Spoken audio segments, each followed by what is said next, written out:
الفاتحة. أعوذ بالله من الشيطان الرجيم. بسم الله الرحمن الرحيم. الحمد لله رب العالمين الرحمن الرحيم مالك يوم الدين. إياك نعبد وإياك نستعين. اهدنا الصراط المستقيم صراط الذين أنعمت عليهم غير المغضوب عليهم ولا الضالين آمين. السلام عليكم ورحمة الله وبركاته. الحمد لله رب العالمين والصلاة والسلام على أشرف الأنبياء والمرسلين وعلى آله وصحبه أجمعين. رب اشرح لي صدري ويسر لي أمري واحلل عقدة من لساني يفقه قولي. سبحانك لا علم لنا إلا ما علمتنا إنك أنت العليم الحكيم ولا حول ولا قوة إلا بالله العلي العظيم. بسم الله ما شاء الله لا قوة إلا بالله ما شاء الله كل نعمة من الله ما شاء الله الخير كله بيد الله ما شاء الله لا يصرف السوء إلا الله أما بعد. Alhamdulillah, pada petang ini dapat kita sambung pengajian kita seperti biasa. Mudah-mudahan Allah Subhanahu wa taala mengasihi dan memberkati hidup kita insya-Allah. Hadis ke-36 muka surat 132. Menghapuskan hutang daripada orang yang tidak mampu membayar hutang. Hadis ini juga saya masukkan dalam buku saya 40 hadis jalan ke syurga. Antara tip untuk berjaya sampai ke syurga ialah kita memberi kelonggaran dalam soal hutang. Tapi jangan sampai pula orang yang berhutang mengambil peluang untuk sengaja melengah-lengahkan bayar hutang. Mentang-mentang orang ni orang mengaji, orang baik, dia bagi tempoh, lanjut tempoh atau mengurangkan hutang. Orang hutang dia 1,000, dia kata bayar takat mana mampu.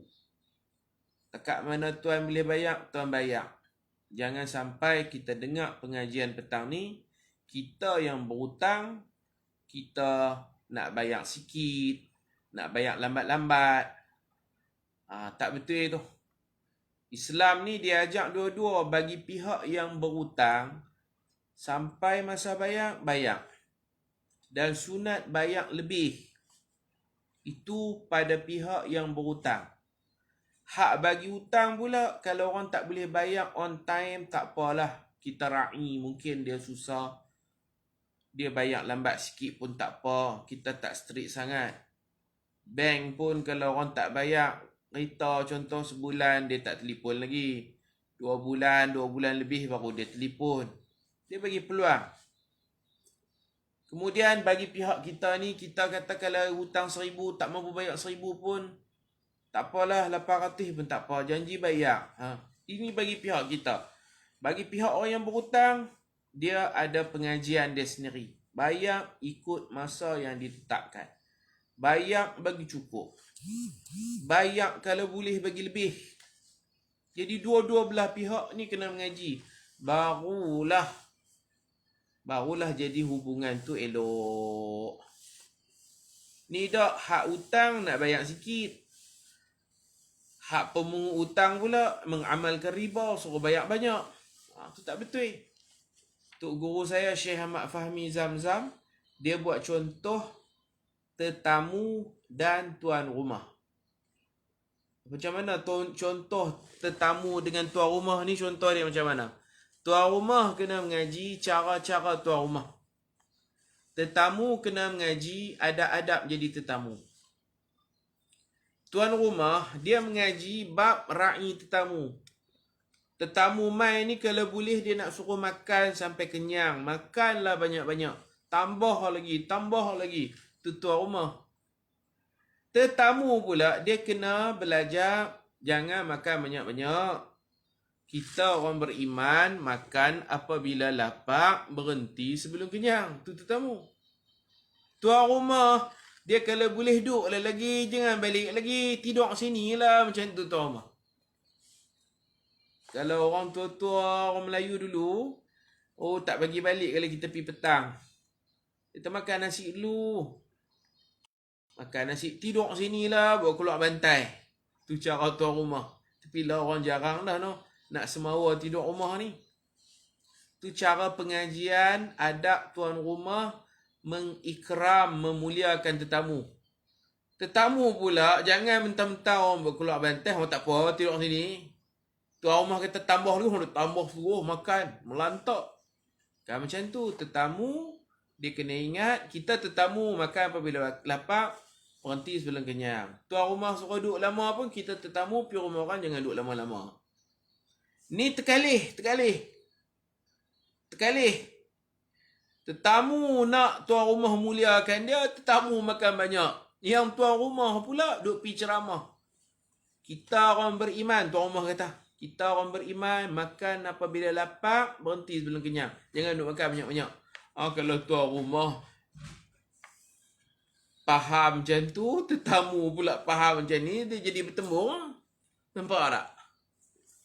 Jadi kena faham masing-masing. Pemberi hutang, faham cara-cara bagi hutang. Dan orang yang berhutang, dia kena mengaji tajuk dia. Tak bayar hutang, tak boleh masuk syurga. Bayar hutang tak cukup, zalim. Bayar hutang, ikut tarikh yang dijanjikan. Sebaik-baiknya bayar bagi lebih. Tanpa tuan tu minta bayar lebih. Dengan ikhlas hati nak bayar lebih. Baik.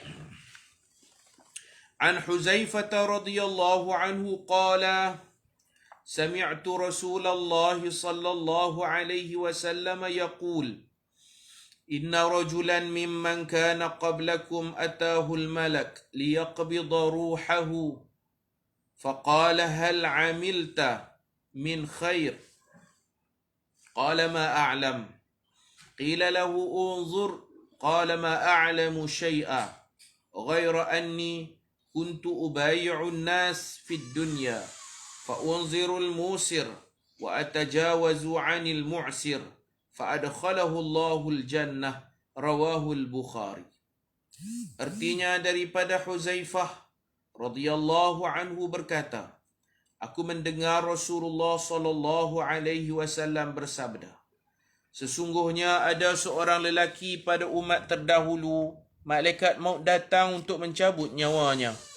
Malaikat berkata, adakah kamu pernah melakukan amal kebaikan?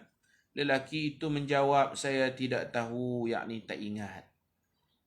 Dekat nak mati, malaikat tanya, hang bisa buat baik tak? Dia kata, mana nak ingat. Kemudian lelaki itu disuruh berfikir.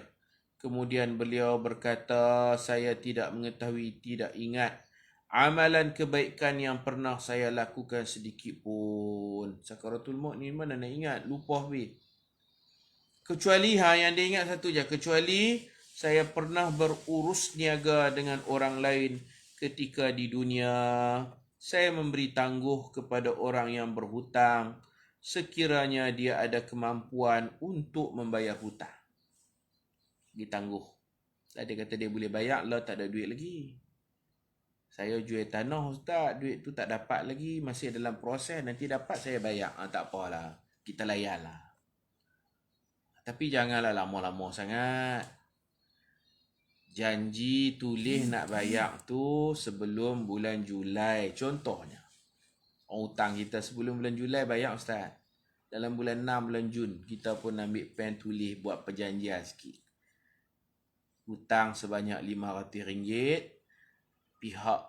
Pihak yang berhutang, Tuan Haji sekian, berjanji akan bayar pada 31 Jun sebelum atau pada 31 Jun contohnya. Jun 30 ke 31 kira hujung Jun lah.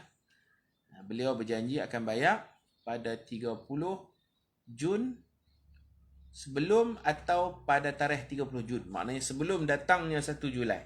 Tulis tanda tangan dua-dua belah pihak. Pihak pemberi hutang, pihak yang menerima hutang. Tengok bulan Julai tak bayar, kita pun tak tanya. Tak WhatsApp, tak telefon dia. Patut dia telefon kita, patut dia WhatsApp kita. Masuklah ni Ogos, tak bayar juga, senyap sepi. Kita ingat RM500 dia hutang. Kata nak bayar dalam bulan Jun sebelum masuknya bulan Julai. Julai tak bayar. Hari ni Ogos dah ni tak bayar. Kita beramal dengan hadis. Lanjutkan tempoh. Ni 2 bulan. Nanti takkan nak tunggu bulan 9 tu kita pun, hello tu Haji. Macam mana hutang tu kan? Kadang-kadang manusia ni macam tu lah. Mentang-mentang lah kita ni buat baik dekat dia, dia ambil kesempatan. Ambil kesempatan ni tak bagus lah. Tak bagus. Ketika susah, nak minta hutang, orang lain tak bagi. Berhutang dengan kita, kita bagi. Hal jazaul ihsan illa al ihsan. Bukankah kebaikan itu kena balas dengan kebaikan? Kalau tak boleh bayar dengan duit, boleh bayar dengan macam-macam cara. Boleh bagi dengan barang yang senilai. Boleh bagi perkhidmatan. Macam-macam cara untuk bayar hutang ni. Ada orang, anak dia mengaji sekolah, dia tak bayar yuran. Senyap sepi, berbulan-bulan. Mentang-mentang pihak sekolah jenis tak tanya. Sekolah jenis tak tanya. Kenapa tak bayar? Buat sejam je. Jadi dia kena bertanggungjawab. Kalau tak boleh bayar dengan duit, bagi tahu. Mai tolong cat bangunan ke, mai tolong jadi tukang kebun ke. Kalau dia ada sayur, dia cuba mai tolak sayur dia bagi kat tukang masak, kita kira nilai. Ada yang bela ayam, mai bagi ayam ke, kita kira nilai ayam tu potong yuran. Boleh belakang. Boleh. Cara bayar tu bukan mesti hutang duit, bayar dengan duit. Boleh bayar dengan barang. Boleh bayar dengan perkhidmatan.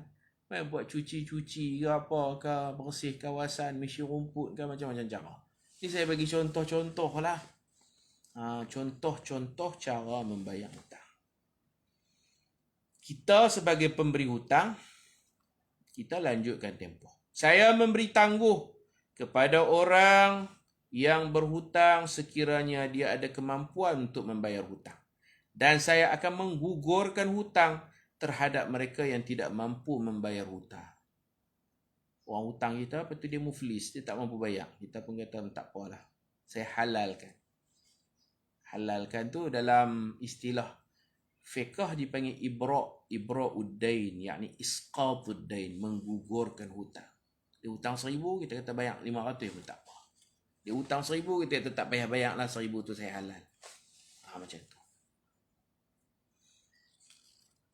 Lalu Allah memasukkan lelaki itu ke dalam syurga.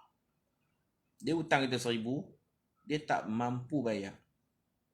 Sakit ke, ataupun dia hilang pekerjaan, tak mampu bayar. Kita boleh kata tak apa, 1,000 tu saya halal. Tapi 1,000 yang kita halal itu tidak boleh dikira sebagai zakat kita kepada dia.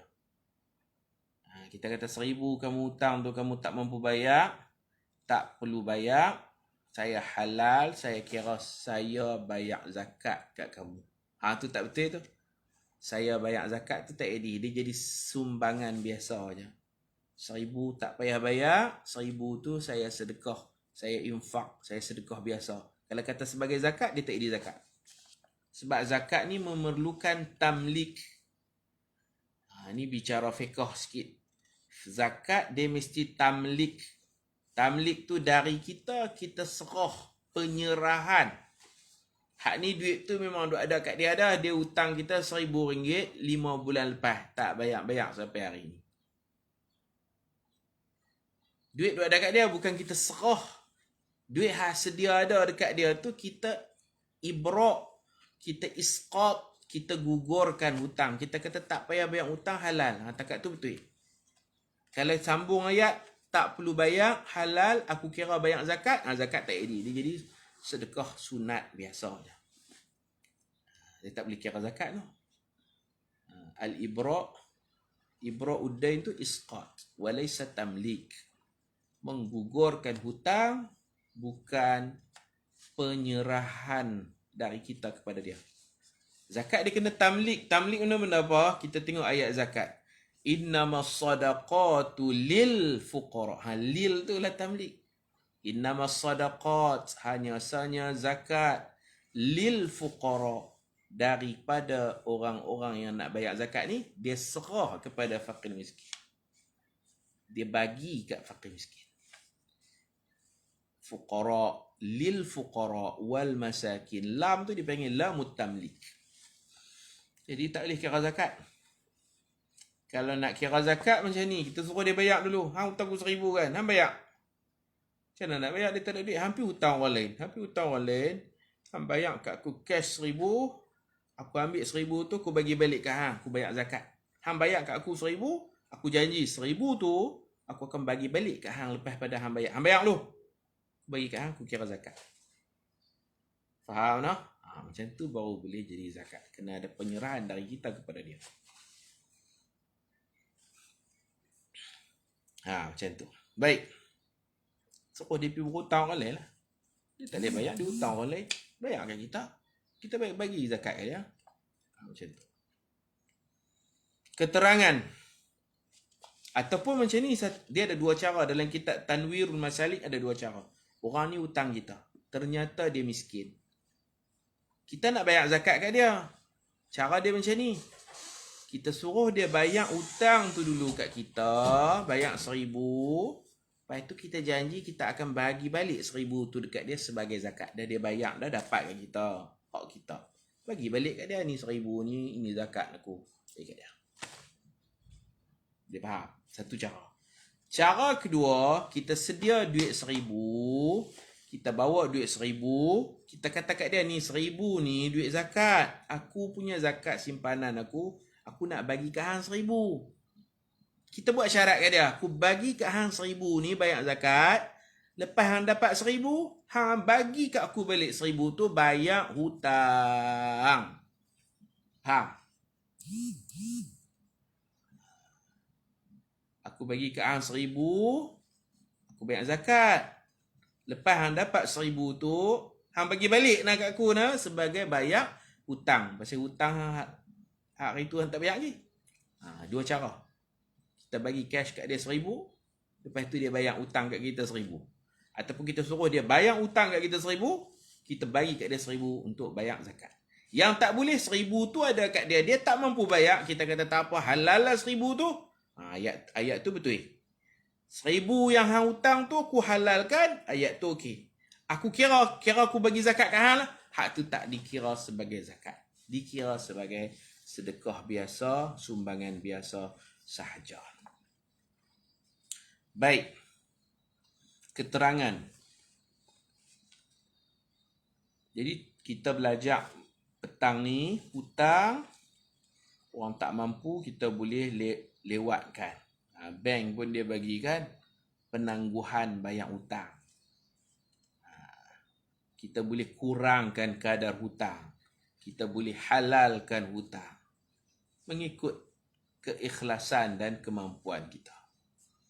Keterangan pada malam Isra' Mi'raj, baginda sallallahu alaihi wasallam dibawa melawat syurga dan tertulis di pintu syurga. Baginda melihat di pintu syurga tertulis perkataan, bersedekah itu 10 pahala. Memberi hutang pula dikurniakan 18 pahala. Bagi hutang pahala lebih pada bersedekah. Baginda menjadi hairan dan bertanya kepada malaikat Jibril. Jibril berkata, orang yang berhutang tidak akan berhutang kecuali apabila amat memerlukan. Sementara orang yang meminta sedekah pula terkadang sudah mempunyai wang tetapi masih mahu meminta-minta. Tu yang kata bagi hutang tu pahala lebih. Kita pun takut juga nak bagi hutang ke orang. Takut orang tak bayar. Tu je lah.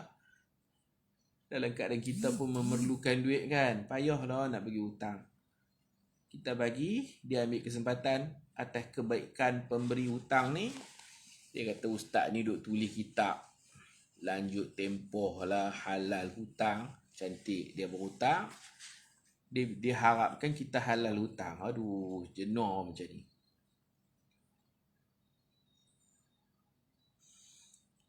Hutang kita tak boleh buat syarat, no?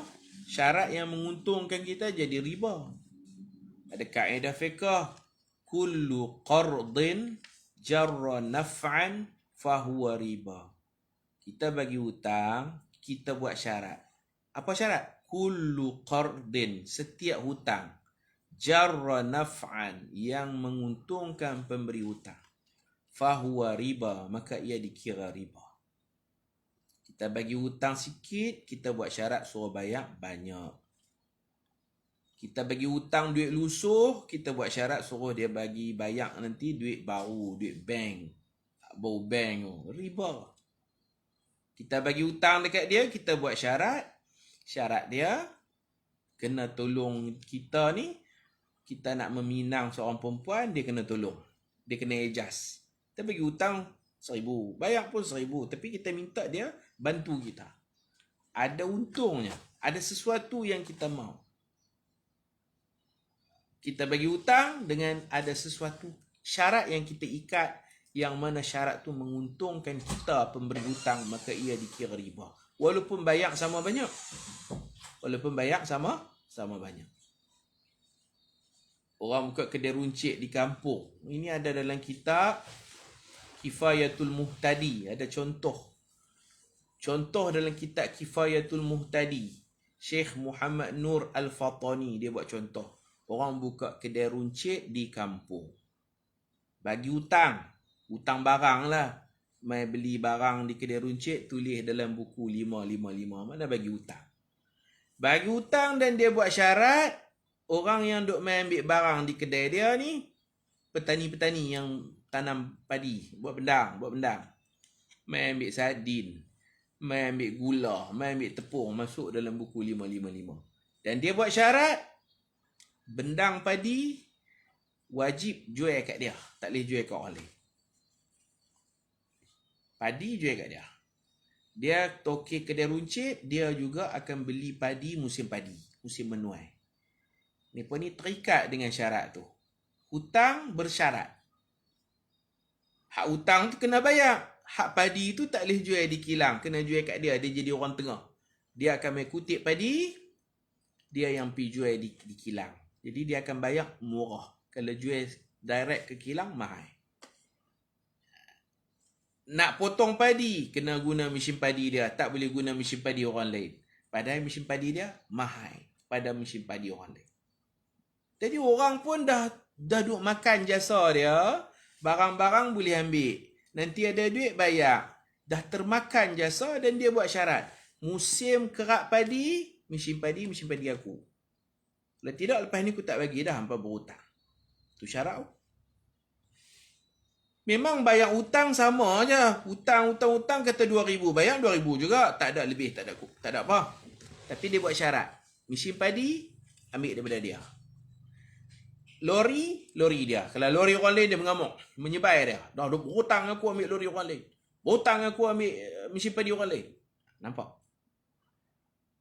Padi jual kat dia. Jual kat dia memang rugi lah. Tapi nak buat macam mana? Ada orang duk pimbur muamalah dengan dia, senang. Kedai dia ambil barang, tulis di buku. Ini disebut dalam kitab Kifayatul Muhtadi. Perbuatan itu riba. Riba dengan syarat yang diikat. Faham tak? Ada orang duit banyak. Di kampung-kampung ni ada orang duit banyak. Dia boleh bagi hutang dekat orang. Dengan syarat kalau hang nak renovate rumah ke apa-apa, mesti ambil tukang dia. Dia pun kontraktor. Hang hutang aku kan, tapi kalau hang nak perbaik rumah kan, hang jangan, tidak dia marah. Dia buat syarat. Syarat tu untung dia belakang. Itu pun riba. Kita bagi hutang ni syarat yang boleh hanya 2. Hang nak hutang dengan aku kan? Syarat ada saksi. Kalau ada saksi, okey. Kita buat tulis sikit perjanjian, ada saksi. Saksi yang menyaksikan kata sekian banyak, nak bayar bila apa semua. Okey, tak apa. Hang nak hutang aku, hang jangan main seorang. Hang main seorang lagi sebagai saksi. Boleh. Yang kedua, kita buat syarat. Kamu nak hutang daripada saya, boleh hutang. Tapi kena ada penjamin. Itu tak apa, boleh minta. Tak ada untung apa pun.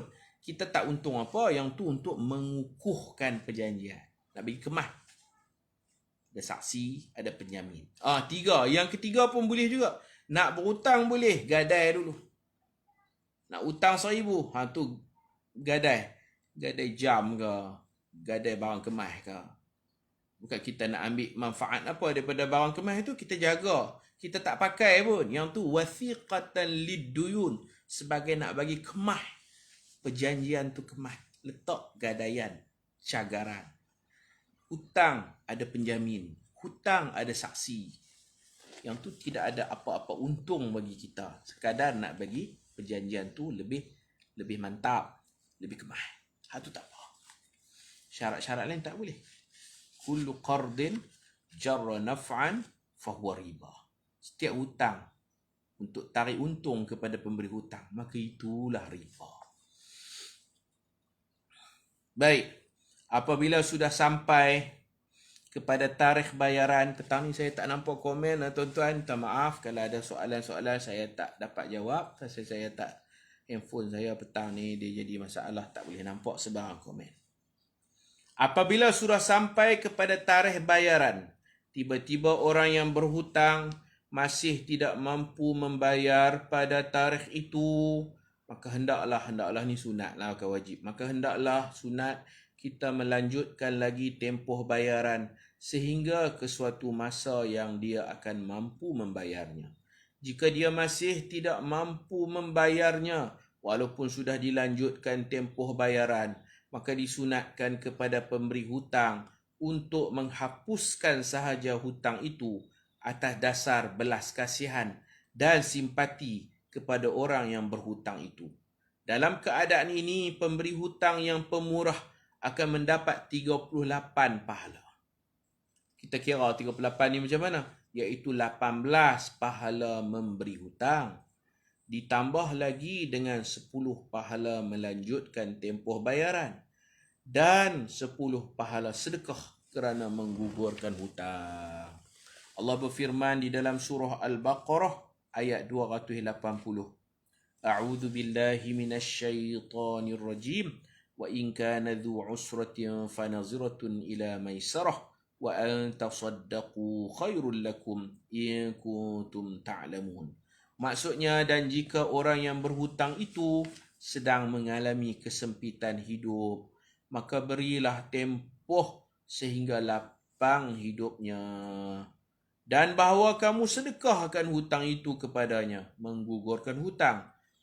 Kita kata tak payah bayar, saya halal. Itu adalah lebih baik untuk kamu jika kamu mengetahui pahalanya yang besar yang kamu akan dapati kelak. Kita halalkan. Kalau kita mampu, tengoklah kadar hutang tu, kalau sikit, kita boleh halal, kita halal. Ada seorang makcik ni kata, Ustaz, banyak. Abang ipak saya hutang saya 50,000. Banyak duit makcik ni. Makcik ni duit banyak, jual tanah. Abang ipak dia hutang 50,000, sekupang pun tak bayar Ustaz. Kalau bayar sikit-sikit, tak apa, tak bayar langsung. Waktu hutang tu, mulut manis. Mulut manisnya. Cakap tu, dia minta hutang. Budi bahasa, lepas hutang sekupang pun tak bayar Ustaz. Saya tak mampu lah nak halal 50,000 Ustaz, banyak tu. Boleh tak makcik ni tanya? Selagi hidup saya tak halal. Tapi kalau mati tak apa, saya halal. Ada orang kita macam tu. Lagi hidup, lagi duk tahu dia hidup, kita tak halal. Tapi kalau mati tak apa, halal lah. Ikut suka makcik lah saya kata. Tapi orang yang berhutang kena bayar. Ini bagi pihak makcik tu. Bagi pihak orang berhutang dia kena bayar juga. Selagi tak ada satu pengisytiharan yang jelas, dia kena bayar. Kalau makcik ni mati pun dia kena bayar. 10,000 tu dikira pusaka.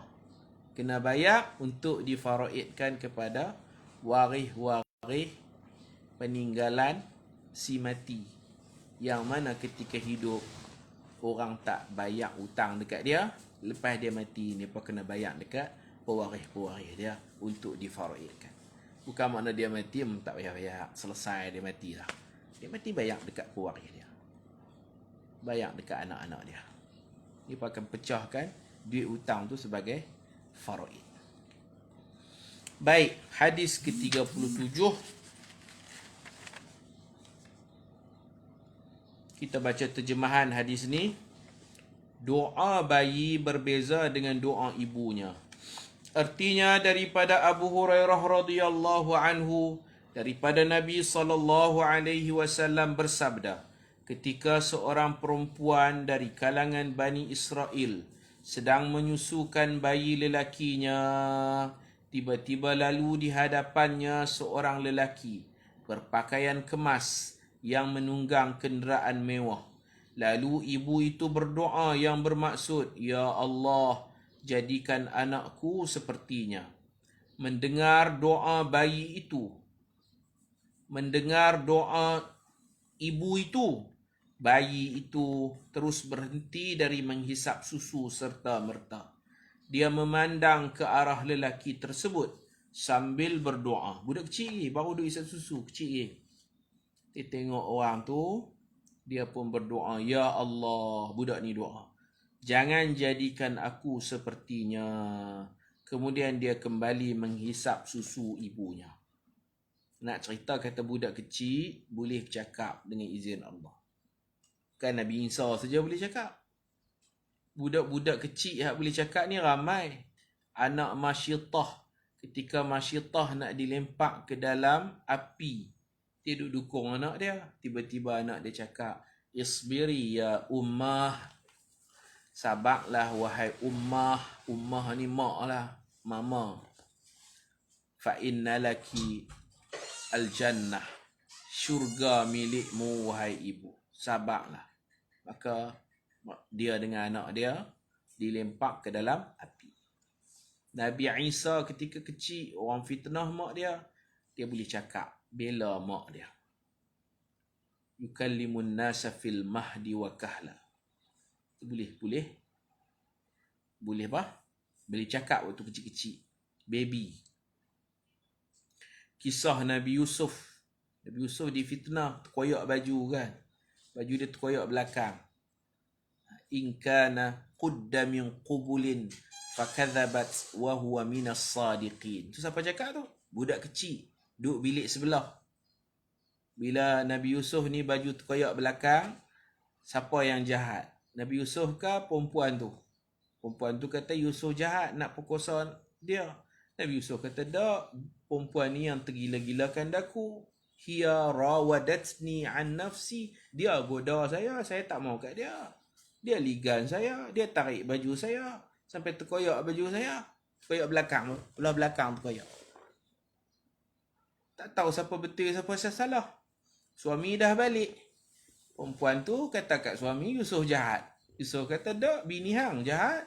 Bini hang yang goda. Hiya rawadatni an nafsi. Dia yang goda saya. Dia yang kacau saya. Saya pergi Mekah beberapa tahun lepas. Waktu subuh. Imam Mahir kah? Imam Bandar. Imam Bandar ni dia baca surah Yusuf. Teriak. Dia ulang ayat tu. Hiya rawadatni an nafsi.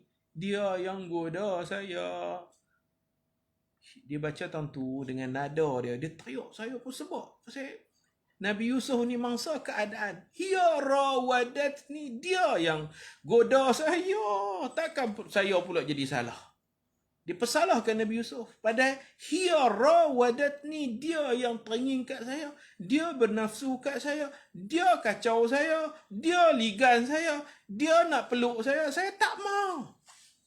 Akhirnya as-sijnu ahabba ilayya. Tak apalah Nabi Yusuf mengalah. Masuk penjara apa masuk penjara lah. Baik ku masuk penjara daripada duduk rumah ni. Difitnah. Dibaca sampai tentu tu. Disebab. Saya pun, bila kita faham, dengan nada dia nada sedih lah. Hiya rawadatni, dia yang goda saya.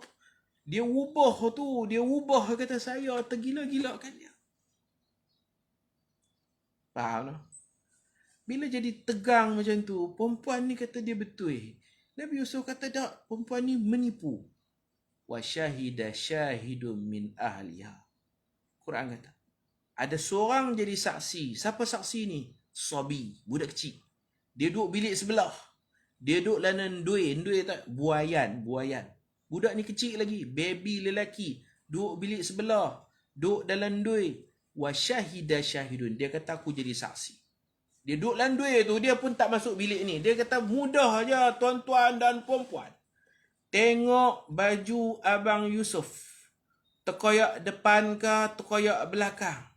Kalau terkoyak depan, maknanya Yusuf ni bernafsu kepada perempuan itu.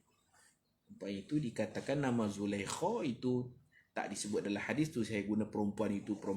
Nama tak penting bagi kita. Kalau terkoyak depan, Yusuf jahat. In qudda min duburin. Jika terkoyak belakang, baju Nabi Yusuf terkoyak belakang. Fakadzabat, perempuan tu yang jahat. Wa huwa minas sadiqin. Yusuf bercakap benar. Apa nak payah budak dalam duit minum susu kot. Duk lena puting ke tak tahulah. Duk landai, duk nyut. Budak ni kata payah apa, tengoklah baju tu. Terkoyak depan ke belakang. Kalau terkoyak belakang, perempuan tu bohong. Yusuf cakap benar. Oh, dia boleh cakap. Allah nak bagi cakap, boleh cakap. Sebab tu benda ni bukan pelik. Akhir zaman nanti Nabi SAW kata tongkat boleh cakap. Tali kasut boleh cakap. Kalau kita tengok gambar kartun lah ni, kereta pun boleh cakap. Tu akhir zaman lah tu, kereta boleh cakap. Kereta kartun lah. Tapi nanti kereta betul bercakap. Pokok bercakap. Tengok kartun lah ni. Kartun rimau. Bercakap rimau. Kartun musang bercakap. Doraemon tu kucing bercakap. Tu Nabi kata akhir zaman. Binatang-binatang boleh bercakap. Binatang betul lah tu kartun kan. Kita berhenti dekat ni dulu, 6 lebih lah. Hadis yang kita nak baca ni menunjukkan qudrah Allah. Allah boleh antaqa kulla syai'. Allah boleh bagi semua makhluk bercakap. Di akhirat nanti kulit kita bercakap, kaki tangan bercakap. Allazi antaqa kulla syai'. Dialah Tuhan yang menjadikan benda-benda ni boleh bercakap. Allah bagi bercakap, dia cakap. Nak heran apa? Kan? Apatah lagi di akhirat nanti. Jadi baby yang boleh bercakap ni ramai. Tapi bukan dia bercakap tu terus. Dalam tempoh masa yang Allah izin dia bercakap. Lepas tu dia jadi budak-budak balik. Tak boleh cakap lah. Begitu. Jadi antaranya budak ni lah duk minum susu mak dia. Cot. Mak dia nampak orang kaya. Mak dia doa, ya Allah jadikan anakku kaya macam ni. Budak ni beralih tengok. Pemimpin zalim. Dia tahu. Allah bagi dia tahu. Kasyaf. Dia kata, ya Allah, aku tak mau jadi macam dia ni. Memang kaya, memang hebat, tapi zalim. Buat apa? Budak ni punya doa berbeza. Doa bayi, apa tajuk kita? Doa bayi berbeza dengan doa ibunya. Wallahu subhanahu wa ta'ala a'lam. Wa sallallahu ala sayyidina Muhammad wa ala alihi wa sahbihi ajma'in. Walhamdulillahi rabbil alamin. سبحانك اللهم وبحمدك أشهد أن لا إله إلا أنت أستغفرك وأتوب إليك بسم الله الرحمن الرحيم والعصر إن الإنسان لفي خسر إلا الذين آمنوا وعملوا الصالحات وتواصوا بالحق وتواصوا بالصبر السلام عليكم ورحمة الله وبركاته.